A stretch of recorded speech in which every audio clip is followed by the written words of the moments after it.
Good morning Vijay Anna. Congratulations and வாழ்த்துக்கள். சீமா பதவியேற்க போறீங்க. இது கடவுள் உங்களுக்கு கொடுத்த மிகப்பெரிய அற்புதமான நிகழ்வு. இதை நினைத்து நான் ரொம்ப சந்தோஷப்படுகிறேன். நீங்களும் சந்தோஷப்படுங்க என்று நினைக்கிறேன்.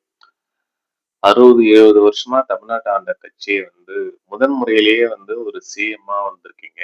இது சாதாரணமா கிடைச்சது இல்லை. நீங்க ஒவ்வொரு விஷயத்தையும் செய்யும்போதும் சரி, பேசும்போதும் சரி, இது ஃபாஸ்ட் இஸ் ஃபாஸ்ட். இனிமே யோசிச்சு முடிவெடுத்தா ரொம்ப நன்றாக இருக்கும்னு நினைக்கிறேன். பிளஸ் எல்லாமே நம்ம இதுல இருக்கிறவங்க எல்லாருமே யங்ஸ்டர்ஸ், கொஞ்சம் அனுபவம் தேவைப்படுது.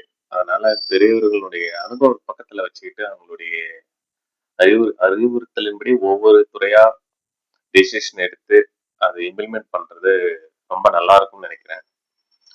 பிளஸ் உங்களுக்கு நடந்த இடையூறுகள் எல்லாருக்குமே தெரியும்.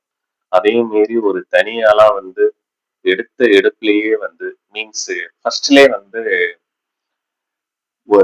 இப்ப நீங்க நிக்க வச்சிருக்கீங்க இல்லையா, ஜெயிச்சாங்க இல்லையா, அவங்களுக்காகலாம் யாருமே ஓட்டு போடல. உங்களுடைய ஃபேஸ் வேல்யூக்காக மட்டும்தான் ஓட்டு போட்டிருக்காங்க.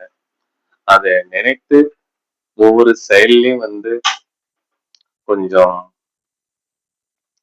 யோசிச்சு டிசிஷன் எடுத்தா கண்டிப்பா ஃபர்தரா வரப்போற அப்கமிங் எலெக்ஷன்ஸ் வாட் எவர் எல்லாமே தமிழ்நாட்டுக்கும் நல்லது, உங்களுக்கும் நல்லது. இது யோசிச்சு டிசிஷன் எடுக்கிறது, அதான் சொல்ல வரேன். ஜஸ்ட் லைக் தட்ன்ற மாதிரி டிசிஷன் எடுக்காம ஒவ்வொரு டிபார்ட்மெண்ட்டுக்கும் ஒரு ஆலோசனை குழு வச்சுக்கிறது நல்லது கொஞ்ச நாளைக்கு. அப்புறம் இவங்களும் எக்ஸ்பீரியன்ஸ் ஆயிடுவாங்க. அப்புறம் ஆஸ் யூஷுவல் நீங்க என்ன டிசிஷன் எடுக்கிறீங்களோ அது நல்லா, அதுக்குள்ள உங்களுக்கே தெரியும் என்ன செய்யணும்னு சொல்லிட்டு.